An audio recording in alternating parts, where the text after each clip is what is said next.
And now to a First Coast News exclusive. Parents opposed to a mandatory mask mandate are suing the Duval County School Board. The lawsuit filed was on behalf of nearly 24 students by parents who claim masks are causing their children to suffer mentally, physically, and academically.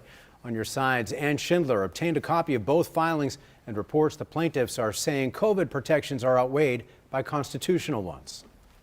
This is a case where the parents are standing up for their rights. Nick Whitney is representing 18 parents suing to stop Duval County's mask mandate. He's also a parent himself. I typically try to keep my head down politically. I just try to do my job. But in this instance, I felt like it was time for me to stand up for what I believe in for my children. The new lawsuit, which seeks more than $100,000 in damages, takes issue with the constitutional implications of the mask mandate. It's the right of privacy, right of free speech, right of equal protection, right of due process. It ultimately argues it's a parent's right to choose. The county cannot tell us how to do that. These children should not be part of a political football game. Attorney Greg Anderson believes mask mandates are more about signaling than safety. It does make a lot of people feel better about things. It does make a statement.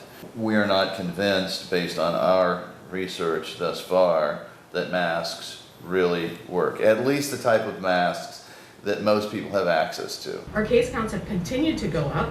This continues to be an emergency in our community. School Board Chair Elizabeth Anderson has previously defended the mandatory mask policy as part of a range of protective measures. It is our priority to keep the students safe and healthy in our schools so that they can be there and learning. Dr. Jeff Goldhagen, chief of pediatrics at UF Health, echoes that. He pushes back in particular on claims that masks cause harm, saying there is, quote, no data whatsoever to support that. They're just bogus. Show us the evidence. Anderson says their clients have suffered a range of physical and mental ailments and that those impacts outweigh the benefits. Our suit doesn't hinge on whether or not masks may have some effect. The point is that each parent has the right to decide. Ann Schindler, First Coast News, on your side.